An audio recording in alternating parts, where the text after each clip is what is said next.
पहिरी जब मारे तो मुस्किया बोली सड़िया बोलुकिया बोली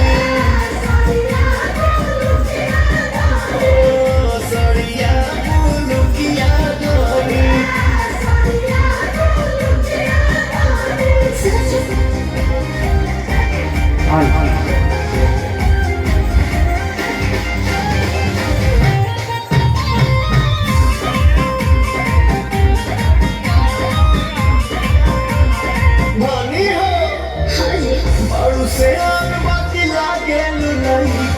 मेकअप के जरूरत तारा नइखे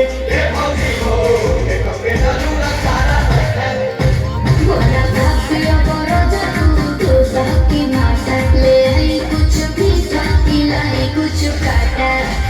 कपी लाई ना पुरुकिया धनी लागल पुरुकिया धनी पहिरी जब मारे